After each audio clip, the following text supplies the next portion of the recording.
Good morning, good afternoon. How you doing out there today? This is David Robert for the Marketplace of Ideas podcast. I hope you're having a wonderful spring. It is June, what the heck, 13th, the 14th. I mean, who cares about the dates anymore, right? There's no more snow, so thank God for that.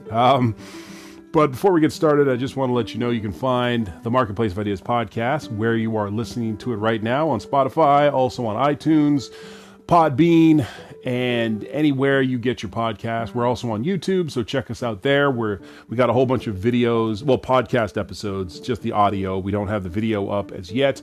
And we have, I'm trying to get the podcast onto the Adult Fitness YouTube channel, so there's two of them. And then I'm tentatively trying to start the third one, which is of Gods and Monsters, the Strange Tales podcast. We got a lot of good stuff coming there. We're going to make a few changes with the Marketplace of Ideas podcast in the next little bit. Nothing too crazy, but we're going to really try to lean into video. And also we're going to be doing a lot more reviews and deep dives into novels, paperbacks, books, as well as movies and TV series, things of that nature. Kind of steering the podcast towards a place where we're talking about pop culture, but through the lens of film and literature and, comic books and things of that nature. So look for that. I do have one book that I am finishing up, which I will tentatively share on the next episode. It's basically, this is a book that I'm just finishing up, and it answers and it asks a lot of questions about history and, just how we can come to grips when things happen, tragedies take place, and what happens when people want to kind of create their own realities, I guess, based on things that happened that were pretty tragic, and they kind of want to reverse that, or a what-if scenario from a historical standpoint. So think about a great example would be what would happen if Genghis Khan had actually taken over most of the known world, or if the Nazis had won World War II, kind of thing. So look for more of that. And like I said, you can find us wherever you get your podcasts. So we're going to be talking about something that's very interesting. We're going to be chatting about politics, but not in the way that's kind of divisive on the news and everything else. It's titled "What Happens When Your Family Goes a Little Bit Stir Crazy," or what happens if Grandpa voted for Trump, basically. Now, I have no skin in the game when it comes to American politics. I'm from Canada here, so there's no big concern that I have about American politics. Whatever people are doing in their country, they got to deal with it and that kind of thing. So, you vote your conscience, and for a lot of people, they vote for their situation in life. So if you're somebody who has a stock portfolio and you're a little bit older and you're trying to live out your money, you might vote for a conservative or Republican because they might be more business minded. Or if you're somebody who cares about the environment and things of that nature, you might vote more of a liberal or more of a democratic kind of issue. So for us, we have the NDP and the Liberal, and then the Conservative United Conservative Party, and then we got the Green Party, the Bloc Québécois. We got all of that. So it's kind of cool to have more than just two parties to vote for and to kind of see the alliances that come together. But yeah, for some people, politics can be a really big sticking point and a big fulcrum in how they connect with family members in particular. And I want to start this by sharing a story that I had with my dad a few years back. We were talking about politics, and he was sharing to how he, in the 80s, thought that Ronald Reagan was one of the best presidents ever. And I had to delicately, but also kind of very matter-of-factly explain to him that a lot of the policies that Reagan had put forth would have hurt people like my dad, us being African descendants with Caribbean lineage, and being raised in Canada, you kind of see what had happened and how they had hollowed out a lot of the middle class. A lot of the legislation that was passed favored big business and, conglomerates for oil and gas and everything else. And a lot of the unions that were busted under the Reagan administration, along with what happened with Margaret Thatcher in the UK, left a huge hole for a lot of people, to where now we're still feeling the effects, where we're just starting to see a more of a populist narrative towards the unions now. We're seeing companies such as Starbucks and Amazon. What's another one? Here in Canada, Tim Hortons, McDonald's, where people are saying if these larger companies are actually a part of, job creation for a lot of people who aren't just teenage kids. Because the thing is, a lot of times people will say, well, these jobs such as Walmart and, your Targets and people who work at at a Sam's Club if you're in the States, or if you're in Canada, like a Home Depot, or I guess Home Depot in the States too, or wherever. These are jobs for young kids just to make pocket money. But more often than not, a lot of these jobs are what people well into their 30s, 40s, 50s, and even 60s are leaning on to survive. And when I talked to him about how Ronald Reagan's administration tore apart a lot of these unions that would protect people from the ravages of big corporations, he was kind of shocked and taken aback by it. And also a lot of his policies when it came to crack cocaine versus powder, and the mandatory 5-year sentences for like a small vial of crack, and how there was a lot of issues with what was done to the urban city centers in America and, and abroad, with just rampant American capitalism just ripping through most of Asia Minor. A lot of, we saw it crumble. The, oh my gosh, what was it? The Philippines and Vietnam and other countries. And so there was this feeling of, how could he not know that? But also this realization that, well, maybe that's just what he believed. And there's a great quote by Maya Angelou. I could always never say her last name properly. But she said, when people show you who they are, you need to believe them. You need to take them at their word and actually state, yeah, I see where you're coming from and I get what you're saying. And sometimes when people show you who they are, you may or may not like what they're telling you, but they are telling you what they believe at that time period. And so for folks who are getting together for the summertime, we've got summer vacation coming up. Later on into the fall, you've got your family get-togethers and whatnot, and you're going to meet people, connect with people who share blood with you, but you don't share the same political, social views. It could be anything from abortion to the war in the Middle East, to, religion, to politics. Any of the hot button topics that you're told you shouldn't talk about, you could have people in your family or, in your workplace that you're connected to that, let's be real, people that you really love and you care about, but they believe some batshit crazy stuff. It's imperative to have a level of self-awareness and understanding that you deserve to have peace in your life when you are in some of these relationships. And let me tell you, the internet, it's littered with stories of people who have, for whatever reason, decided to not even listen to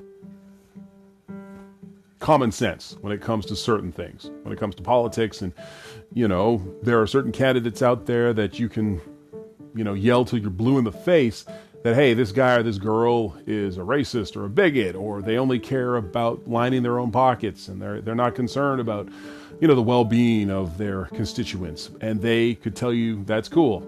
Who cares what you think? I'm riding with this guy or this girl. And so I just want to, we can do a little bit of a kind of like a fun dive into that, because I think it's funny. I think it's interesting how we will take the views and the opinions of other people and make them our own. We will allow somebody else's thought process to permeate into our mind, so that now they're controlling how you think, what you feel. I was watching a clip. This went viral a little while ago. So Dave Chappelle, as most people would know, is a comic that has drawn a lot of ire from a lot of trans rights groups and LGBTQ two-spirited groups, as well as just a lot of people. If you're a comic worth your salt, a comedian at all, then you're pissing off somebody. You know, you're making somebody angry. If it's not the Catholics or the Muslims or the Jews or women, black people, you know, government, whatever. You know, your comedy should touch a bit of a nerve. And so this took place with Saturday Night Live. He was there for one of the tapings. So I'll just look it up here real quick. It was Dave Chappelle.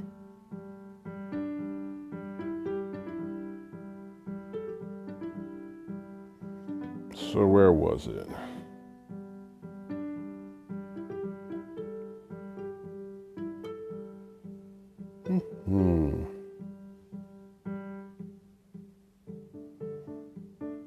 Hold on.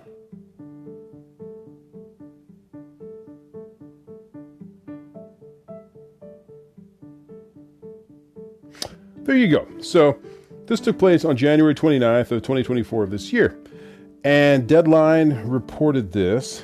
And so I wanted just to touch on this a little bit because it was very poignant as to what happened on this stage. And I think we all need to kind of take a moment to look at it and to examine it for what it was. So basically what happened was this was written by Greg Evans on January the 29th of 2024. So just, you know, like literally the end of January.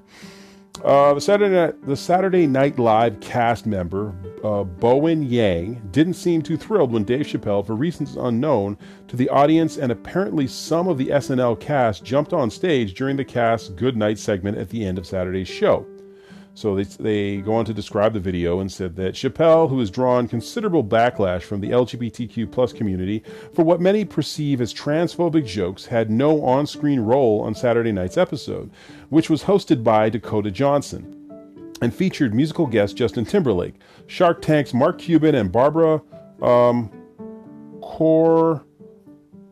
Corcoran, I hope I said that right, took part in a sketch, and so were invited to the Good Night segment, as was Jimmy Fallon, who had joined Timberlake in their Bee Gees impersonations. Let me see. Yang, who was gay, stood unsmiling on the opposite far side of the stage, his hands crossed at the waist, and at a distance of at least several feet from anyone else on stage, until cast member Sarah Sherman walked over to him and seemed to engage in a brief conversation. After Yang said something to her, she craned her neck around to get a glimpse of Chappelle. As Sherman looked over at Chappelle, Yang looked at the audience and seemed to say, "Oh," at which point Sherman patted him on the back. Chappelle's last SNL hosting gig in 2022 reportedly angered some of the SNL writers, with some even threatening to boycott the episode.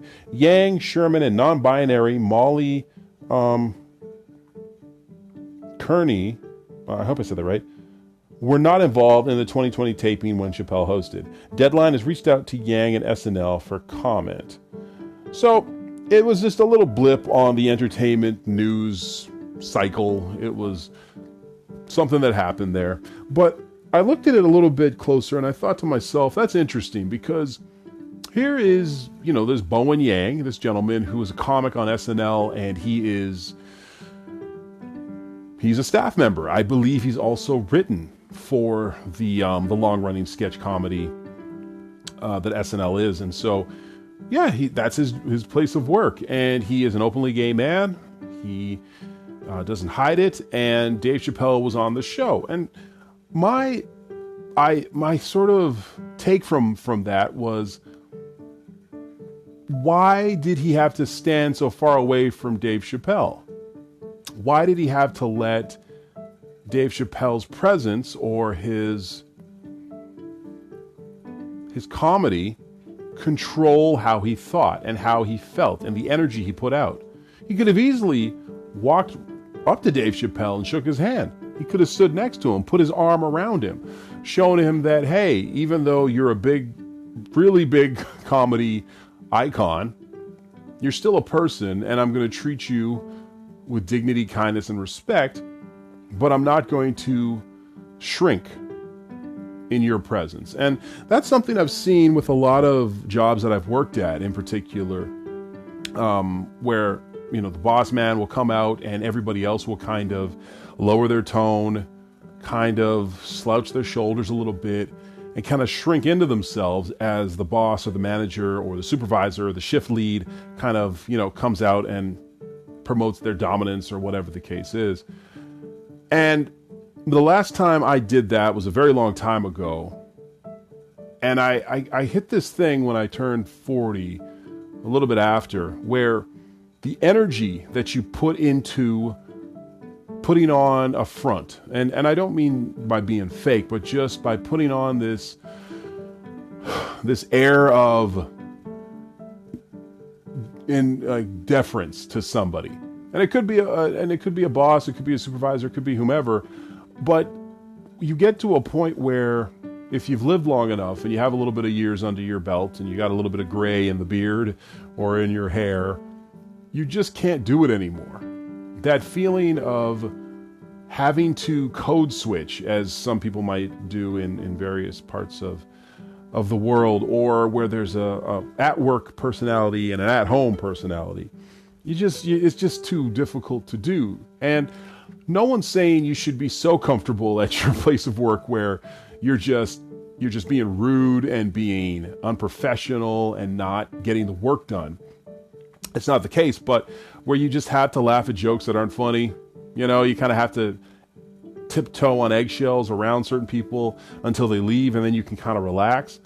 That becomes so exhausting and so soul draining that it's probably one of the biggest reasons why people leave their professions or try to, follow their bliss or follow their dream job. Because at the end of the day, if you've had to put on an air of anything towards somebody, I think a lot of times that could just drain you from, you have to be false or not be yourself.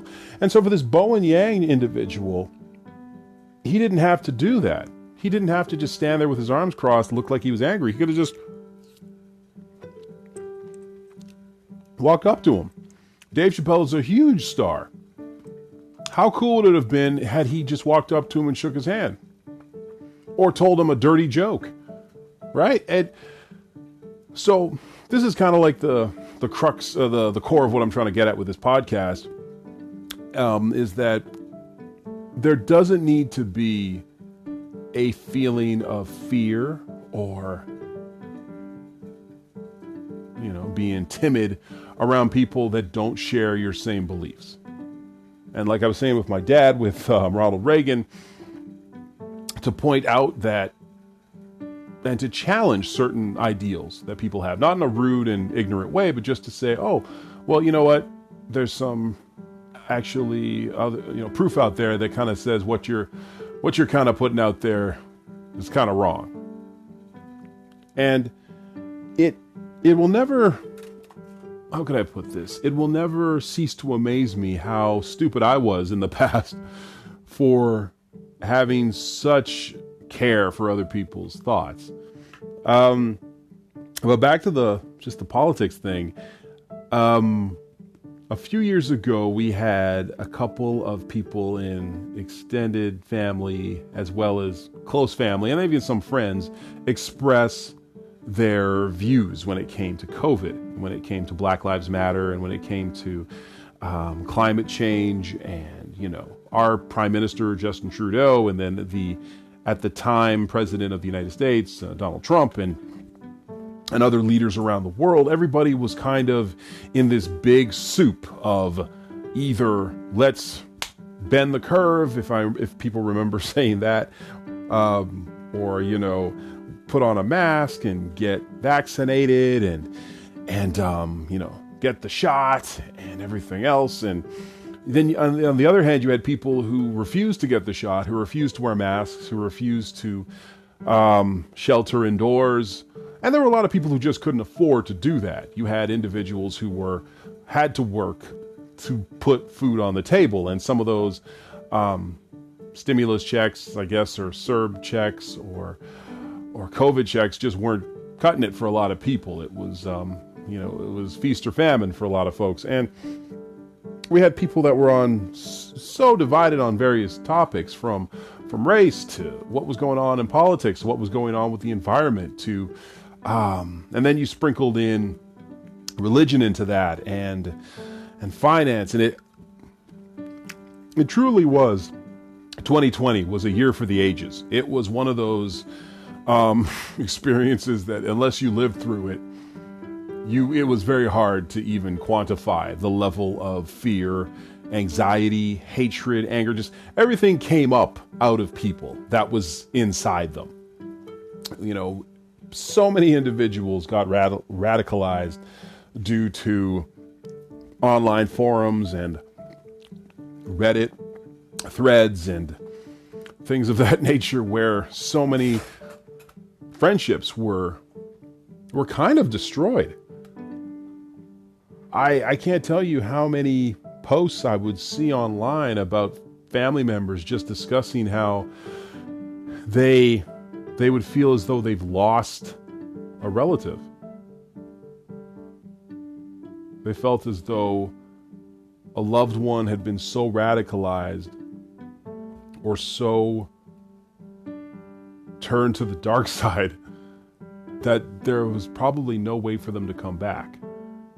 That's a very difficult thing to think about, because if there's a sickness or whatever else, you might think, oh, well, my friend is ill and they may not make it, but we're going to see if we can tough it out. It's way harder and way difficult to accept the loss of a friendship or the connection to a family member because of an ideology that says that John F. Kennedy Jr. was going to come back and run the government once Trump locks everybody up and builds a wall, and the trackers in our COVID shots are really going to be used by the deep state. Like, it just, some of the stuff that I saw coming out of the mouths of people that I actually respected, kind of broke my heart a little bit. There was some family members, extended or personal, that really shocked me when I saw kind of what they were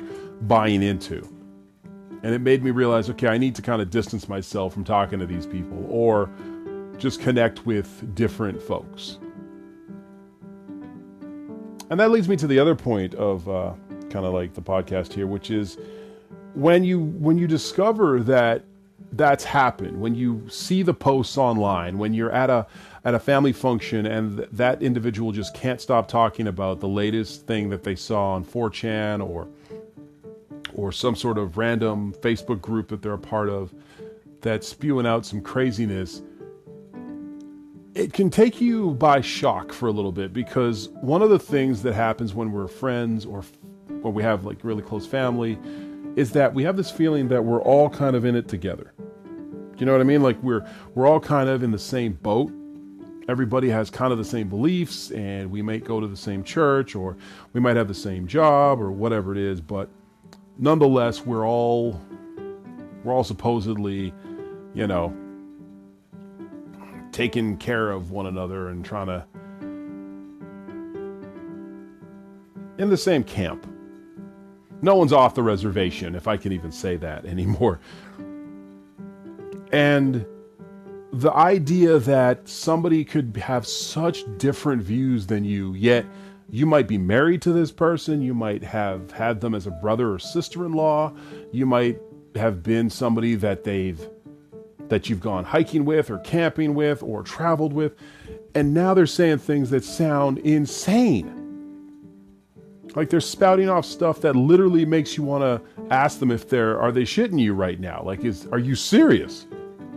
One of the things that threw me for a huge loop was when I would look up just friends of mine on Instagram, and they would say things like, the truth is out there, don't believe everything, which again isn't a bad thing, to have critical thinking when it comes to what the government is telling you to put into your body, or what somebody is telling you you should do with your money or your finance. But there was this real air of almost suspicion of, are you okay?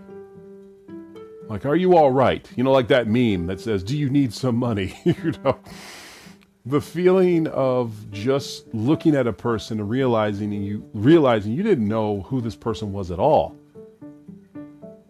It was startling. And there's been a few relationships that I've witnessed throughout my own circle, as well as extended family, and just even people, friends of mine who I know who've had family that have gone off the deep end, to where you almost mourn it a little bit. Like, it's almost like a death where you're like, I can't take part in engaging with you with some of this stuff. Like, this just isn't right.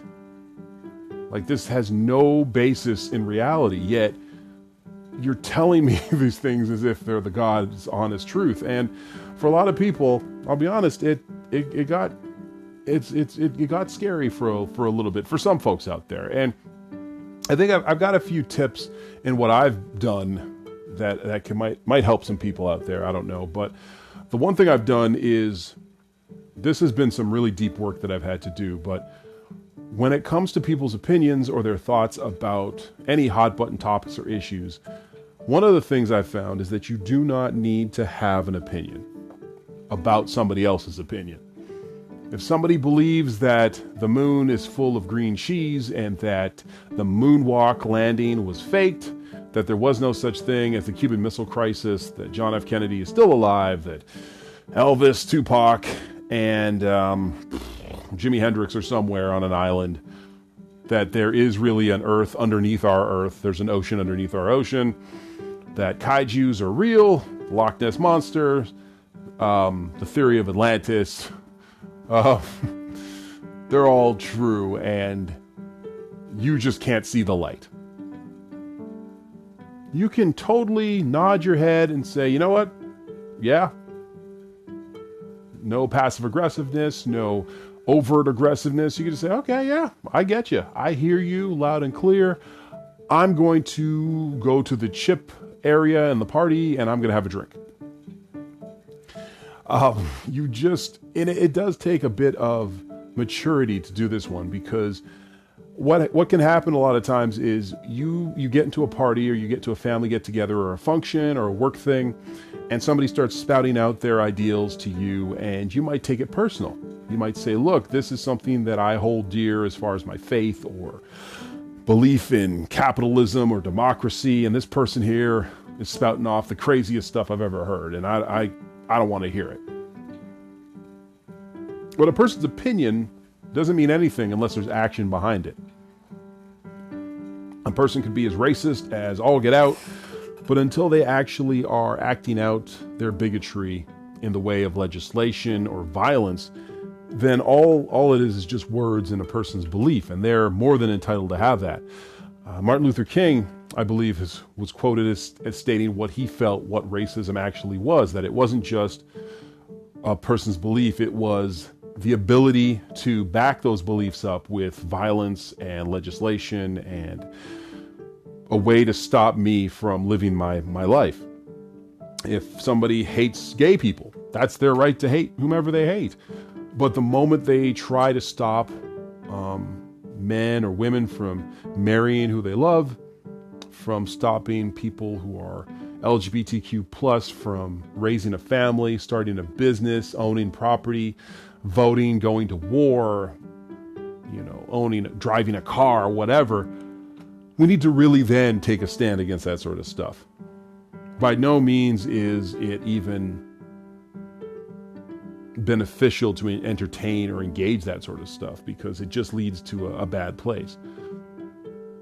And so that's kind of the first thing. It is really taking stock of who's actually speaking. Is it the drunk uncle at the family party who's like five rum and cokes in and now wants to tell you about what they think about Hunter Biden and the deep state? Or is it your Aunt Susie who, once she's had a few shots of gin, starts to talk about how she hates immigrants and, believes in the Loch Ness Monster and that all elections now are rigged? So that's where we need to get to kind of a space of just maturity and saying, look, I fully understand that you have this belief system, but I don't. And I don't really think that by engaging that, it's going to get us anywhere. So that's the first one. You don't need to have an opinion about it. You could just let them carry on and kind of move on with your day. It's think of it like this. If you're driving your car and a cow farts while you're driving by, you might have a laugh, it might stink, but that's about it. And that's the way you have to categorize it. That's what I've done to a lot of people in my life who have theories and ideas that just sound batshit crazy. I'm like, oh yeah, cows are farting again, and just move on. You can actually do that. It's, kind of helps. The second point I found when dealing with this sort of stuff is you got to check yourself in the mirror. So it's all well and good to point out people's crazy, but you got to ask yourself, okay, kind of like Michael Keaton with when he played, reprised his role as Batman in The Flash from 2 years ago, where he said, you want to get nuts? All right, let's get nuts. I mean, we're all nuts in some way, shape, or form. We all have things that we believe or that we want to tell other people about that sounds crazy. It could be anything from your faith to your ideas about, politics to anything out there, really. What might look sane to one person might be completely crazy to another. What might make perfect sense to somebody in a nonchalant, matter-of-fact way might very well be the thing that somebody looks at and says, that's insane. You're freaking crazy for believing it. And so we really got to check ourselves at the door. You can't just tell, oh, well, you're crazy because you believe this, because you buy into this religion or this faith or this whatever. We really need to have that grace and say, look, I have stuff that I believe that people, if they knew, might think is crazy. Or habits or behaviors or patterns or routines that people might think is just insane. Why would you do that? Why would you take that kind of belief system on? And we're all there. So we got to have some grace. We got to have a little bit of forgiveness and realize anyone could be led astray. Anyone could be led down the wrong path. How many people did, if you watched the news and saw what took place on January 6th in the Washington Capitol in the States and thought, man, those people got suckered, or the Freedom Convoy, or the latest cult that was out there, the Freedom, well, there was a whole bunch of cults in the late 90s.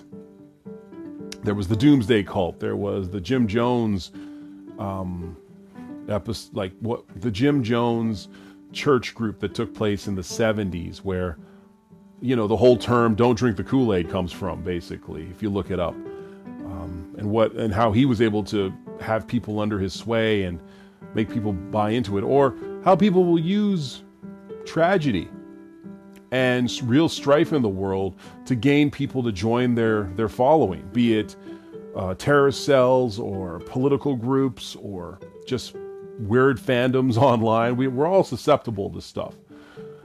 And we have to find a way to just be nice to people who've fallen for that. Because what happens if somebody wants to kind of come out of those things, the crazy, weird stuff, but they're like, they know if they do, they'll be told, oh, I told you so. Oh, you're coming back here. If we can't just cast people out, and if they ever want to come back, be like, nope, that's it. And I think the third thing I've found, and this is probably the most important thing, is that this is an interesting one, but people do have the right to believe what they want. And I'm going to hold true to that. And despite how asinine and ridiculous and stupid and even like racist and bigoted and just wrong some people's views can be about life, you have to give people the right to share those ideas regardless of what you think. And the reason being is because, and this is kind of like my third thing, is that I may not agree what you have to say, but I'll fight to tooth and nail to have you agree to say it, because I don't want anyone telling me what to think or how to walk through life and what to feel, and have the thought police telling you what you can think.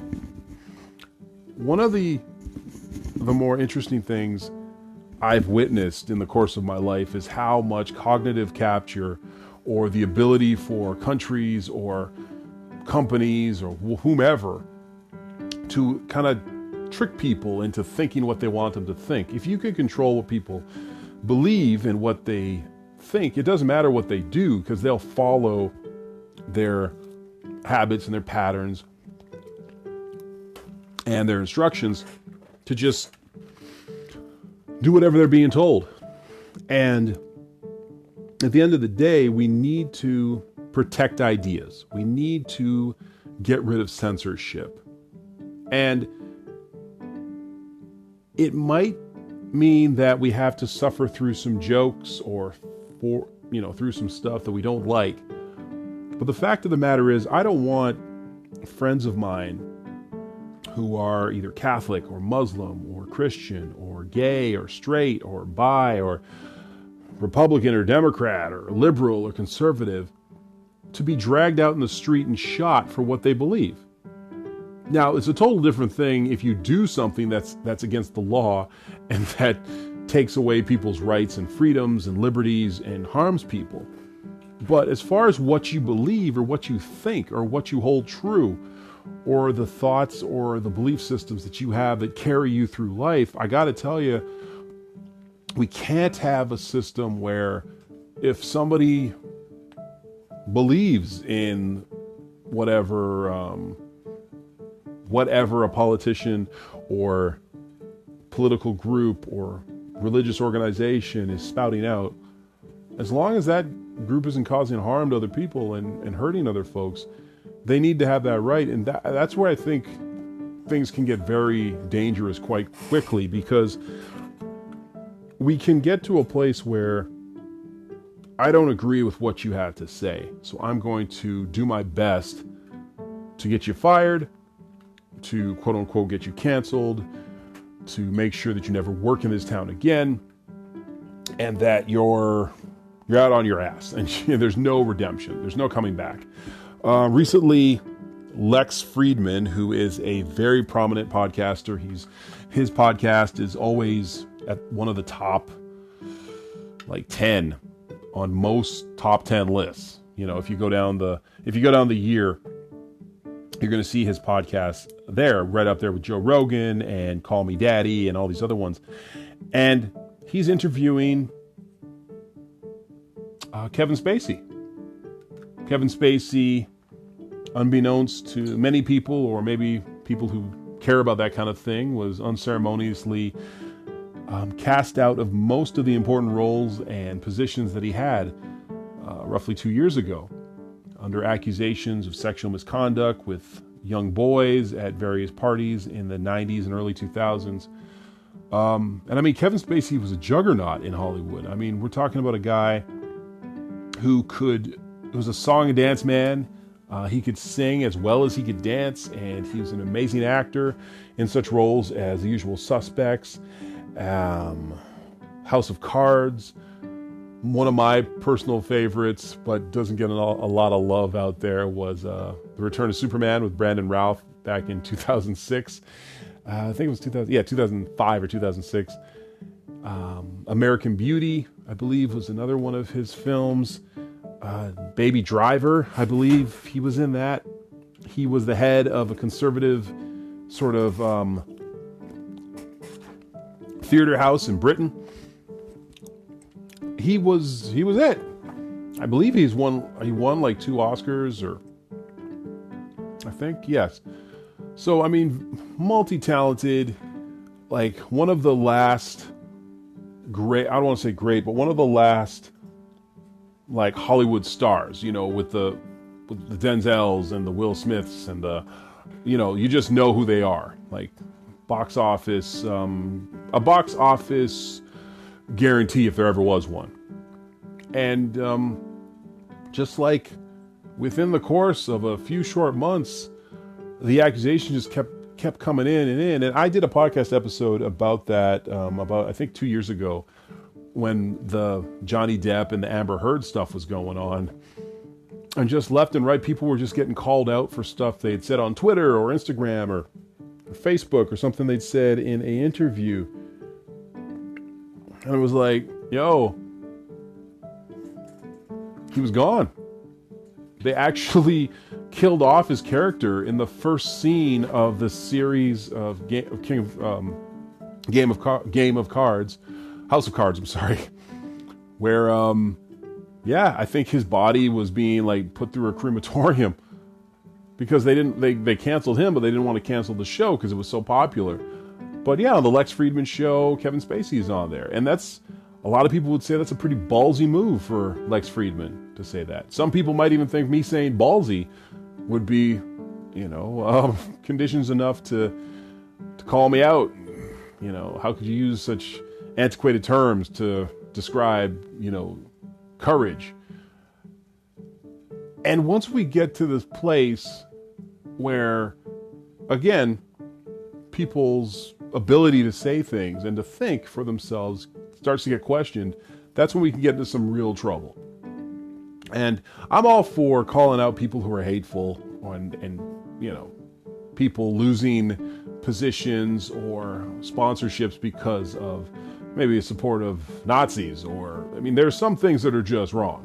There's some things that, regardless of what your outlook is, there's a couple things that are like universally kind of frowned upon. And other than that, there's some things that are just, maybe you don't like. It could be somebody getting remarried. I've had some friends or family members who feel that that's wrong. Or people who believe a certain type of religion or faith. And so, I guess what I want to say, kind of just to end all this, is that for most of us, we're going to be around people we don't always agree upon with almost everything. That could be somebody you're married to versus somebody that you have as a brother or a sister. You just will not be able to connect on every level all the time with certain people. That's just how it is. And I feel that as you get older and you realize you've got more years behind you than you do ahead of you, or you're right in the middle, something shifts a little bit where you're just like, I can't be bothered with the hate anymore. I can't be bothered with trying to hurt people or making fun of them or all of that stuff. I really want to have peace, And so for a lot of folks out there to be able to just sit with another person that you don't agree with, or talk candidly with respect in regard to another person's feelings or emotions about politics or whatever, is a skill that we could all learn, and we could all be better for it. The alternative is we just are at war and battling each other until kingdom come. And I don't know about you, but that doesn't sound like fun. I really wish, I really wish I had learned this years ago. The idea that you can work with and be friends with people that you don't agree with, but also the fact that you can just be, what's the word I'm looking for? Just be happy. Just be at peace. And just realize that a person has every right to their opinion, and you have your right to yours. And that it's okay if grandpa or grandma believes that Atlantis is real, and that John F. Kennedy is still alive somewhere, running the country, and that there's a deep state where, people are trafficking aliens. It's just, part of it, you just have to laugh almost. There has to be this feeling of, like, how did we get here?